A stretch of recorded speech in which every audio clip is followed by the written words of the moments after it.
Hi everyone, I've done the next section of my book and I'm back to day one of the next chapter, and this week I'm going to be focusing on the law of respect. People naturally follow leaders stronger than themselves. So John Maxwell is saying people don't follow people by accident. They follow leadership that they respect. The less skilled follow the more highly skilled because we have something to learn from them. And people who have less skills than us follow us because they have something to learn from us.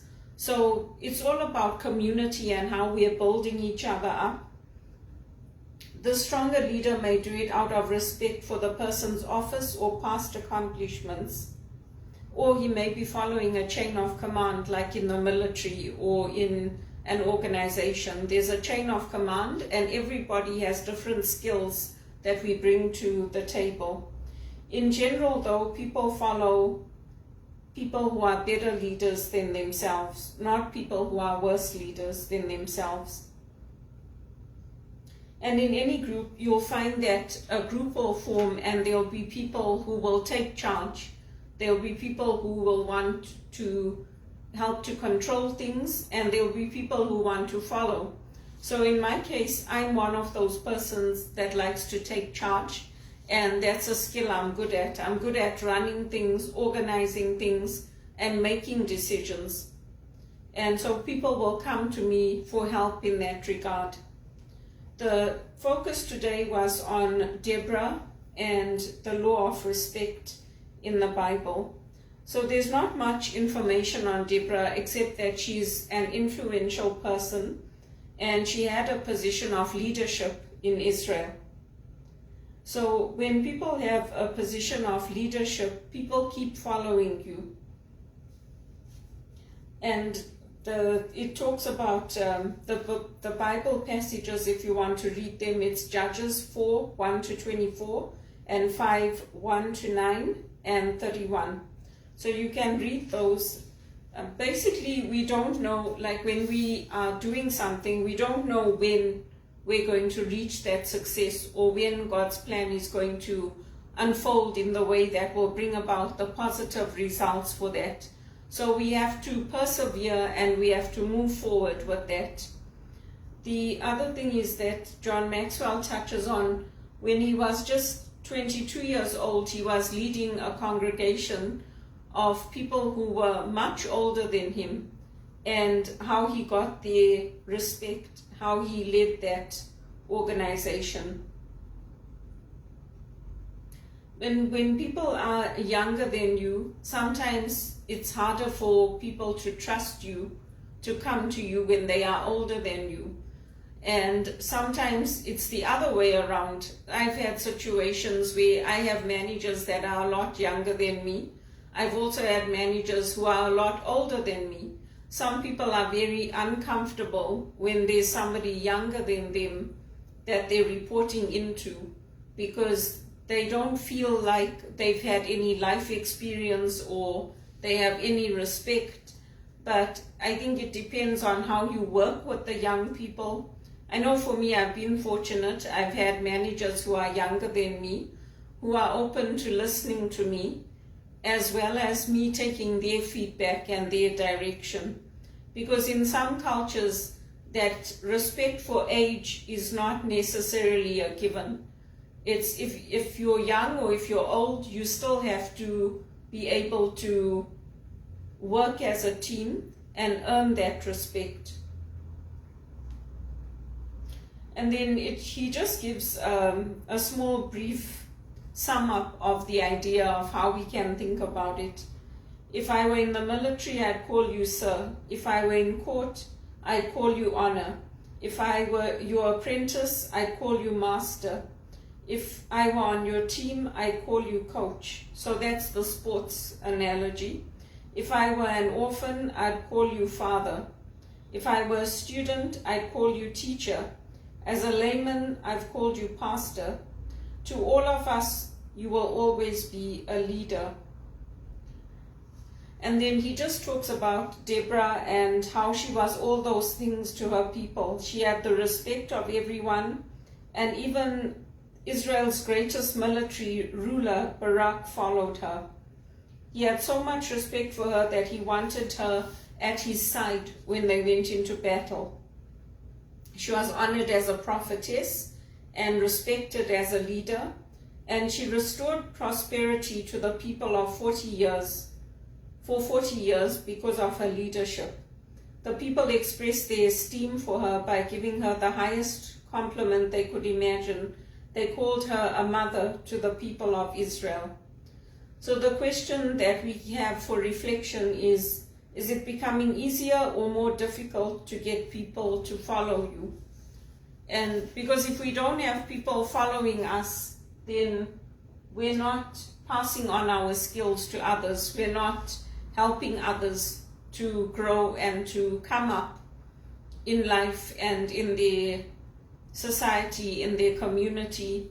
We're just only doing it for ourselves, which doesn't make sense. And so with me, when I am doing my volunteering, I read in the church, but there are other situations where I also train people. For example, when I worked as an executive assistant, I trained the new assistants that were coming in. I showed them how to manage the calendars, how to book the flights, who we reach out to, who are the people we contact for the catering. And it's the same thing when I have people shadowing me or when I'm mentoring people. I'm teaching people the skills that I have learned. Or when I meet new people when I'm working and they keep in touch with me, they'll send me opportunities that they hear of. And if it's not suitable for me, I tell them.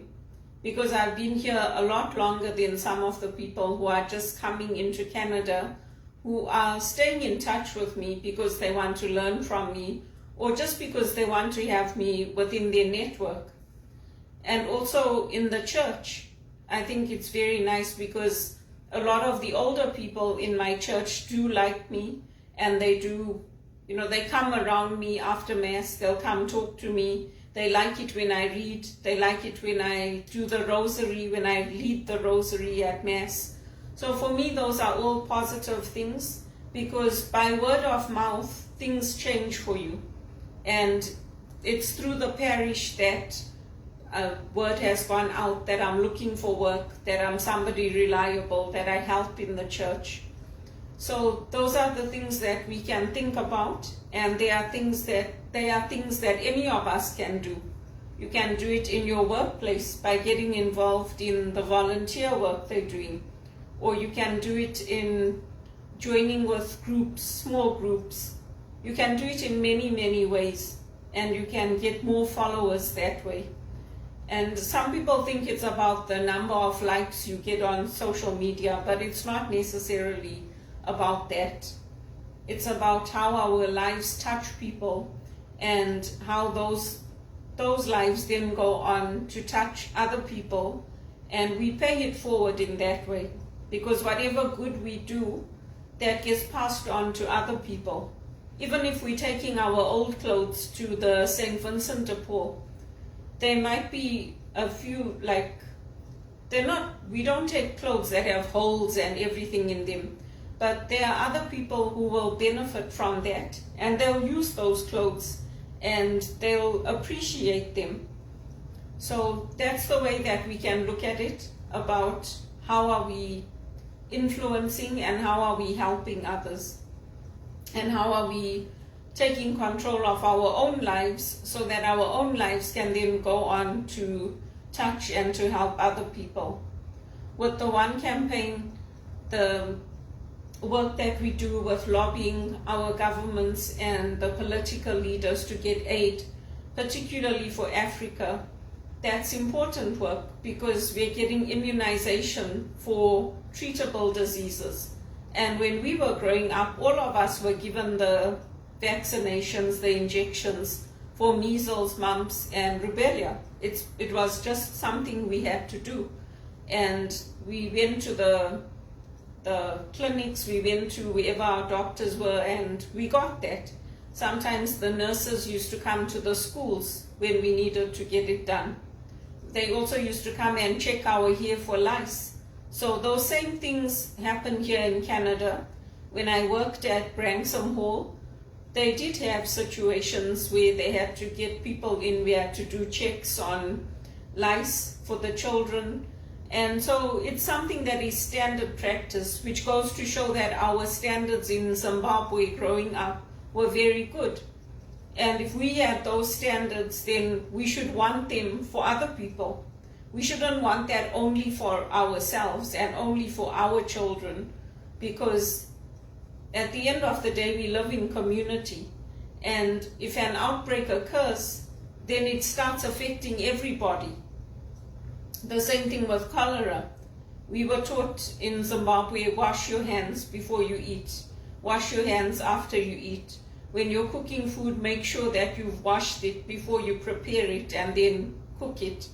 So these are just basic things that we learn and we can pass on to others in our homes, in our communities where we volunteer.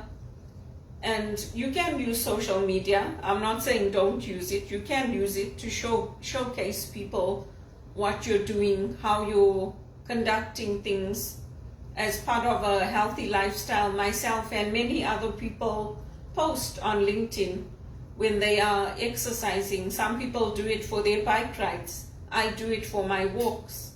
So there's different ways that you can influence people and you can get followers. You can also use your personal journey like we do in John Maxwell to show people what we've overcome, what we're going through, and how our faith can strengthen us. And there were beautiful prayers in the church that we used to say, that we used to ask God to protect us from all anxiety and to grant us peace in our days. And anxiety can kill people. It really can. It depends. Like my anxiety is low, but when I work in high contact work or high pressure work, it can come up again. And then I have to go back to getting myself back on my feet, making sure that I'm doing all the right things. So that's why when I'm looking for work, I'm trying to find work where I don't have to work overnight like I have in the past, because that triggers the anxiety and it makes it worse. It makes it worse, especially for people, like if you have had a mental health issue, it can trigger it. And the doctors know that, and they've told me that. It's better for you to work a day shift and not to go back into those night shifts, and to find something that's more compatible so that your health stays good. And I look after myself. Nobody comes to look after me. So I'm very able-bodied. I know how to dress myself, clothe myself, feed myself. I know how to make decisions. I know how to travel on my own. And I do have a lot of support from friends who keep in touch with me, from different family members. So in that way, God has blessed me.